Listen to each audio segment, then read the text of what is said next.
ನೋಡಿ ಸ್ನೇಹಿತರೆ, ಗೃಹಲಕ್ಷ್ಮಿ ಯೋಜನೆಯ ಪ್ರತಿಯೊಂದು ಫಲಾನುಭವಿಗಳಿಗೆ ಸರ್ಕಾರ 3 ತಿಂಗಳ 6,000 ಹಣನ ಜಮಾ ಮಾಡುವುದಾಗಿ ಸಚಿವೆ ಲಕ್ಷ್ಮಿ ಹೆಬ್ಬಾಳ್ಕರ್ ಅವರು ಭರ್ಜರಿ ಗುಡ್ಡಿಸ್ನ ಕೊಟ್ಟಿದ್ದು, ನಿಮ್ಮ ಬ್ಯಾಂಕ್ ಖಾತೆಗೆ 20ನೇ ಕಂತಿನ ಹಣ, 21ನೇ ಕಂತಿನ ಹಣ ಮತ್ತು 22ನೇ ಕಂತಿನ ಹಣ, ಒಟ್ಟು 3 ತಿಂಗಳ 6,000 ಹಣ ಇಂದು ಶುಕ್ರವಾರ ಜೂನ್ 27ರಿಂದ ಕರ್ನಾಟಕದ 26 ಜಿಲ್ಲೆಗಳಿಗೆ 4 ಹಂತಗಳಲ್ಲಿ ಸರ್ಕಾರ ಜಮಾ ಮಾಡ್ತಾ ಇದೆ. ಅದೇ ರೀತಿ ಈ ಬಾರಿ ಈ 6,000 ಹಣನ ಸರ್ಕಾರ ಸುಮಾರು 1 ಲಕ್ಷಕ್ಕಿಂತ ಅಧಿಕ ಫಲಾನುಭವಿಗಳಿಗೆ ಕ್ಯಾನ್ಸಲ್ ಮಾಡಿದ್ದು, ಬನ್ನಿ ಸ್ನೇಹಿತರೆ, ಯಾರಿಗೆಲ್ಲ ಹಣ ಜಮಾ ಆಗಲಿದೆ ಅಂತ ನಾನು ನಿಮಗೆ ತಿಳಿಸ್ಕೊಡ್ತಾ ಇದ್ದೀನಿ. ಅದಕ್ಕಿಂತ ಮೊದಲು ನೀವೇನಾದ್ರೂ ಇನ್ನೂ ಕೂಡ ನನ್ನ ಚಾನಲ್ನ ಸಬ್ಸ್ಕ್ರೈಬ್ ಆಗಿಲ್ಲ ಅಂದರೆ ದಯವಿಟ್ಟು ಪ್ರತಿಯೊಬ್ಬರು ನನ್ನ ಚಾನಲ್ನ ಸಬ್ಸ್ಕ್ರೈಬ್ ಮಾಡ್ಕೊಳ್ಳಿ, ಹಾಗೆ ವಿಡಿಯೋಗೆ ಒಂದು ಲೈಕ್ನ ಕೊಡಿ. ಹೌದು ವೀಕ್ಷಕರೇ, ಸರ್ಕಾರದಿಂದ ಗೃಹಲಕ್ಷ್ಮಿ ಯೋಜನೆಯ ಪ್ರತಿಯೊಂದು ಫಲಾನುಭವಿಗಳಿಗೆ ಭರ್ಜರಿ ಗುಡ್ಡಿಸ್ನ ಕೊಟ್ಟಿದ್ದು, ನಿಮ್ಮ ಬ್ಯಾಂಕ್ ಖಾತೆಗೆ ಒಟ್ಟಿಗೆ 3 ತಿಂಗಳ 6,000 ಹಣನ ಸರ್ಕಾರ ಜಮಾ ಮಾಡ್ತಾ ಇದೆ.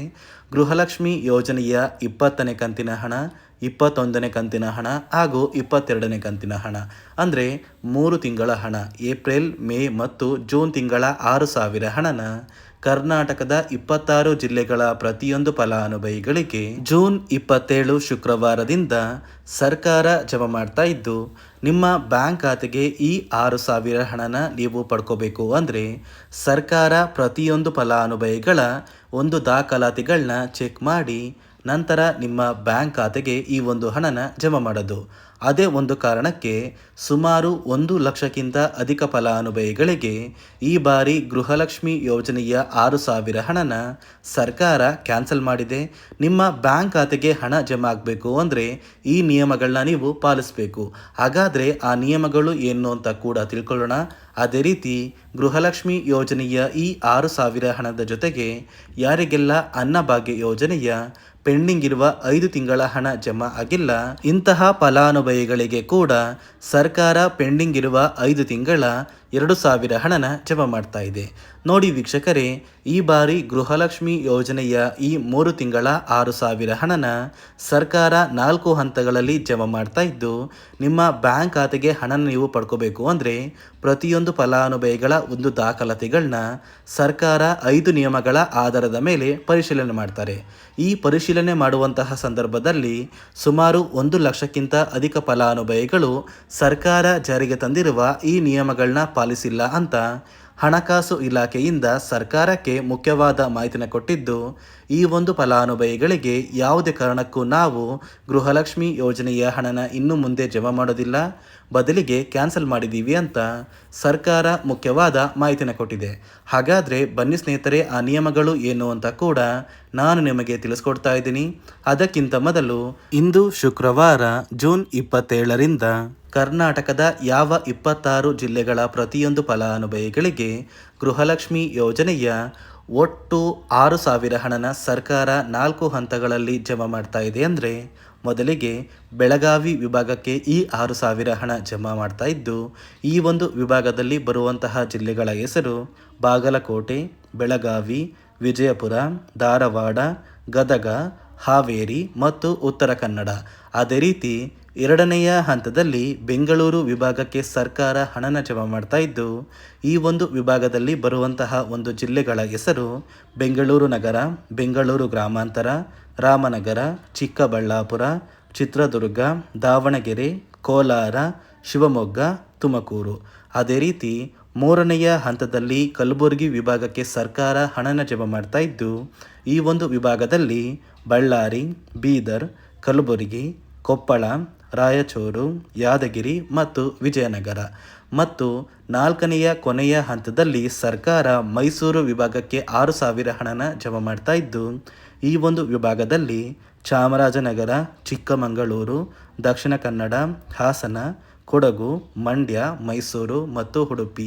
ಈ 4 ಹಂತಗಳಲ್ಲಿ ಪ್ರತಿಯೊಂದು ಜಿಲ್ಲೆಗಳಿಗೆ ಸರ್ಕಾರ ಹಣನ ಜಮಾ ಮಾಡ್ತಾ ಇದ್ದು, ಪ್ರತಿಯೊಂದು ಫಲಾನುಭವಿಗಳು ಜೂನ್ ತಿಂಗಳ ಅಂತ್ಯದಷ್ಟರಲ್ಲಿ ಈ 6,000 ಹಣನ ಪಡ್ಕೋತೀರಾ. ನೋಡಿ ಸ್ನೇಹಿತರೆ, ಈ ಬಾರಿ ಸುಮಾರು 1 ಲಕ್ಷಕ್ಕಿಂತ ಅಧಿಕ ಫಲಾನುಭವಿಗಳ ಬ್ಯಾಂಕ್ ಖಾತೆಗೆ ಸರ್ಕಾರ ಗೃಹಲಕ್ಷ್ಮಿ ಯೋಜನೆಯ ಹಣನ ಜಮಾ ಮಾಡ್ತಾ ಇಲ್ಲ.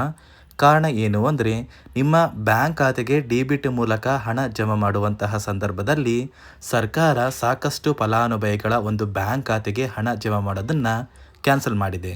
ಯಾಕಂದರೆ ಇತ್ತೀಚೆಗೆ ಹಣಕಾಸು ಇಲಾಖೆ ಜಾರಿಗೆ ತಂದಿರುವ 5 ನಿಯಮಗಳ ಆಧಾರದ ಮೇಲೆ ಪ್ರತಿಯೊಂದು ಫಲಾನುಭವಿಗಳಿಗೆ ಸರ್ಕಾರ ಈ ಒಂದು ಹಣನ ಜಮಾ ಮಾಡ್ತಾ ಇದ್ದು, ಯಾರೆಲ್ಲ ಫಲಾನುಭವಿಗಳು ಈ ನಿಯಮಗಳನ್ನ ಪಾಲಿಸಿಲ್ಲ ನಿಮ್ಮ ಬ್ಯಾಂಕ್ ಖಾತೆಗೂ ಕೂಡ ಹಣ ಜಮಾ ಆಗೋದಿಲ್ಲ. ಹಾಗಾದರೆ ಬನ್ನಿ ಸ್ನೇಹಿತರೆ, ಸರ್ಕಾರ ಜಾರಿಗೆ ತಂದಿರುವ ಆ 5 ಹೊಸ ನಿಯಮಗಳು ಏನು ಅಂತ ನಾನು ನಿಮಗೆ ತಿಳಿಸ್ಕೊಡ್ತಾ ಇದ್ದೀನಿ.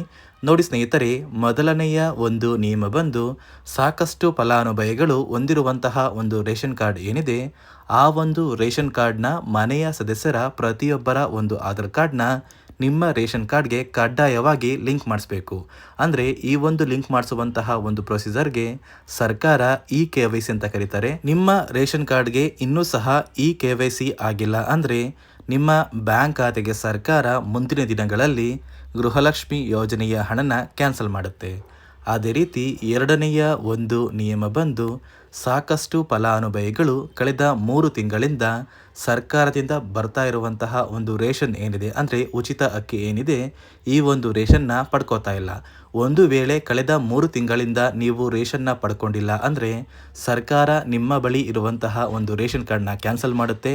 ನಿಮ್ಮ ರೇಷನ್ ಕಾರ್ಡ್ನ ಸರ್ಕಾರ ಕ್ಯಾನ್ಸಲ್ ಮಾಡಿದರೆ ನಿಮ್ಮ ಬ್ಯಾಂಕ್ ಖಾತೆಗೆ ಗೃಹಲಕ್ಷ್ಮಿ ಯೋಜನೆಯ ಹಣ ಇರ್ಬೋದು ಮತ್ತು ಸರ್ಕಾರದಿಂದ ಬರುವಂತಹ ಒಂದು ಸೌಲಭ್ಯಗಳನ್ನ ನೀವು ಕಳ್ಕೋಬೇಕಾಗುತ್ತೆ.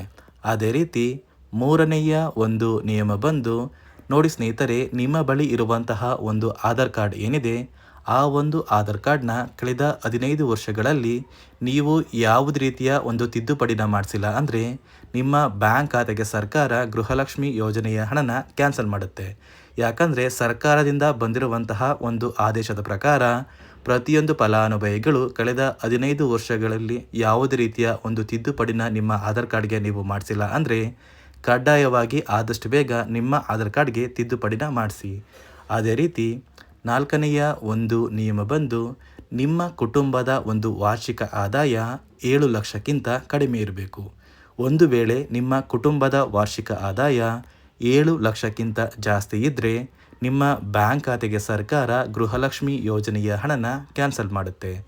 ಅದೇ ರೀತಿ ಐದನೆಯ ಒಂದು ನಿಯಮ ಬಂದು ನಿಮ್ಮ ಕುಟುಂಬದ ಸದಸ್ಯರು ಅಥವಾ ಗೃಹಲಕ್ಷ್ಮಿ ಯೋಜನೆಯ ಫಲಾನುಭವಿಗಳು ಯಾರು ಕೂಡ ಸರ್ಕಾರಿ ನೌಕರರಾಗಿ ಕಾರ್ಯನಿರ್ವಹಿಸ್ತಾ ಇರಬಾರ್ದು. ಒಂದು ವೇಳೆ ನಿಮ್ಮ ಕುಟುಂಬದಲ್ಲಿ ಯಾರೇ ಆಗಿದ್ರೂ ಸರ್ಕಾರಿ ನೌಕರರಾಗಿ ಕಾರ್ಯನಿರ್ವಹಿಸ್ತಾ ಇದ್ದರೆ ನಿಮ್ಮ ಬ್ಯಾಂಕ್ ಖಾತೆಗೆ ಗೃಹಲಕ್ಷ್ಮಿ ಯೋಜನೆಯ ಹಣ ಕ್ಯಾನ್ಸಲ್ ಆಗುತ್ತೆ. ಈ 5 ನಿಯಮಗಳ ಆಧಾರದ ಮೇಲೆ ಪ್ರತಿಯೊಂದು ಫಲಾನುಭವಿಗಳಿಗೆ ಸರ್ಕಾರ ಹಣ ಜಮಾ ಮಾಡ್ತಾ ಇದೆ. ಒಂದು ವೇಳೆ ನೀವು ಈ 5 ನಿಯಮಗಳನ್ನ ಪಾಲಿಸಿಲ್ಲ ಅಂದರೆ ನೀವು ಕೂಡ ಗೃಹಲಕ್ಷ್ಮಿ ಯೋಜನೆಯ ಹಣದಿಂದ ವಂಚಿತರಾಗಬೇಕಾಗುತ್ತೆ. ಇಂದು ಶುಕ್ರವಾರ ಈ 26 ಜಿಲ್ಲೆಗಳಿಗೆ ಸರ್ಕಾರ 4 ಹಂತಗಳಲ್ಲಿ 6,000 ಹಣನ ಜಮಾ ಮಾಡ್ತಾ ಇದೆ. ಆದಷ್ಟು ಬೇಗ ಪ್ರತಿಯೊಬ್ಬರು ಈ ಒಂದು ಹಣನ ಪಡ್ಕೋತೀರಾ ಅಂತ ಹೇಳ್ತಾ, ಇದಿಷ್ಟು ಸರ್ಕಾರದಿಂದ ಬಂದಿರುವಂತಹ ಒಂದು ಹೊಸ ಮಾಹಿತಿಯಾಗಿದೆ. ನಾನು ಕೊಟ್ಟಿರುವಂತಹ ಮಾಹಿತಿ ನಿಮಗೆ ಇಷ್ಟ ಆಗಿದ್ದಲ್ಲಿ ದಯವಿಟ್ಟು ಪ್ರತಿಯೊಬ್ಬರು ನನ್ನ ಚಾನಲ್ನ ಸಬ್ಸ್ಕ್ರೈಬ್ ಮಾಡ್ಕೊಳ್ಳಿ. ಹಾಗೆ ವಿಡಿಯೋಗೆ ಒಂದು